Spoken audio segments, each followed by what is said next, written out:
people have very high standards how they want their work life to be. And I said, look, if you can get your work life to be where you enjoy half of it, that is amazing. Because very few people ever achieve that. Because the truth is, everything comes with overhead. That's reality. Everything comes with pieces that you don't like. You could be a Supreme Court justice and there's still going to be pieces of your job you don't like. Every job comes with pieces you don't like. And we need to say, that's part of it. You have to figure out how to set up your life in such a way that you can minimize the things. And I find people don't dislike hard work. What people dislike is being out of control. Like they can't control their life. They can't control their environment. This happens to me when I get overscheduled. I hate being overscheduled. I want some time to be able to think and free myself. We all have the same amount of time in the world. Nobody has more time than anybody else. And when you become a very successful person, one of the things, you start to get overscheduled. So a young person starting their career, I think there are probably a lot of things. Some of them are very well known and people have heard them many times. They're still true. One of those is you should always focus on, a young person should find something that they're passionate about to do. And that's not going to surprise anyone. It's a clear thing to do. It's very hard. If you don't love your work, you're never going to be great at it. The other thing I would suggest to any young person, even before they start their career, is to really think about their choices. Because I find young people, and when I was young, I made this mistake too. You can get very fixed on your gifts. So everybody has gifts. You know, you have gifts and you have things that you didn't get gifted. Maybe you're extremely beautiful. Maybe you're extremely good at mathematics. There are a lot of things that you can be given. But those things can confuse you because they're not the things that construct your life. It's your choices that construct your life, not your gifts. You can celebrate your gifts. Be proud of them. Be happy of them. Actually, don't be proud of them. Be celebratory of them, because you can't be proud because they're gifts. They were given to you. You didn't earn them. You can only be proud of the things you earned. And so, as I got older, I started to realize I wasn't proud of my gifts. I was always good at school. School was always easy for me. And I was always proud that I was a great student. I got A's in all my classes. I was good at math, all of that. And I thought that's who I was. But it's not true. Those are the things that are gifts. What was hard for me is deciding to work hard, deciding to use my gifts in certain ways, to challenge myself, to do things that I didn't think I could do, to put myself in uncomfortable situations. We all I would say to a young person, you can choose a life of ease and comfort, or you can choose a life of service and adventure. Which one of those, when you're 90 years old, are you going to be more proud of? My advice would be the same for any kind of entrepreneur, and that is make sure that you are focused on something you're passionate about. So if you look at the early internet companies, they were started and focused on doing something that they thought was very interesting long before the internet was fashionable in any way. We are currently an underdog once again. We've been in business for 6 years, and there was exactly 1 year where we were not the underdog, and that was 1999. I like the underdog years because it makes, I liked it when all the people we hired, their parents told them they were crazy. Like that was kind of the good era. Fortunately, it's back.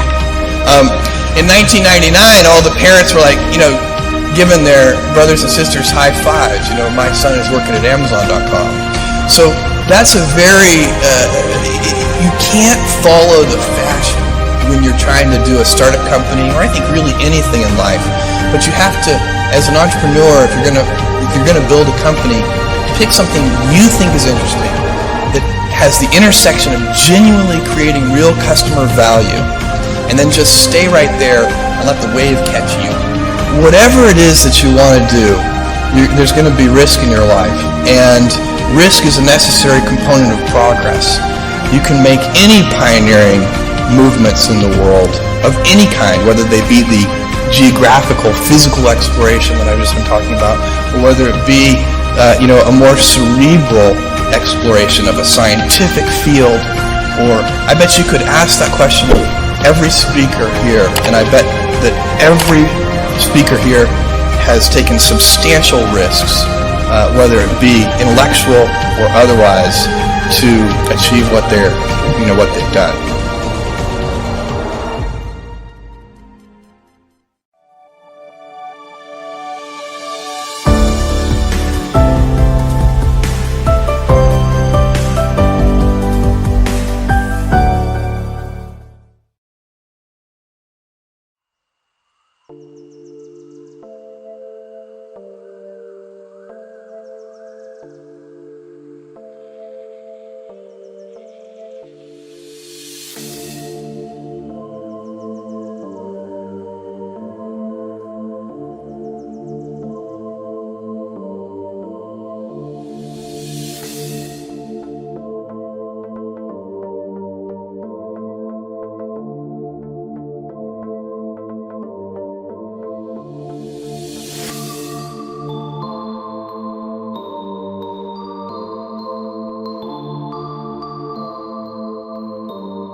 what's left is right.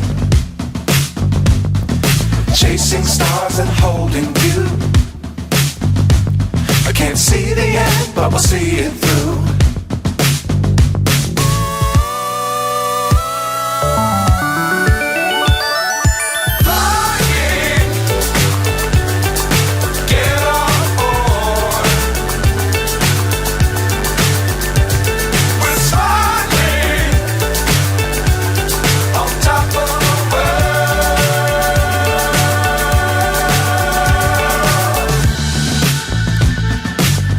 Times don't fly too high. Be sure to keep the ground in sight. Fly forever if you keep it tight. Love the world but keep the sky on your mind. Fly.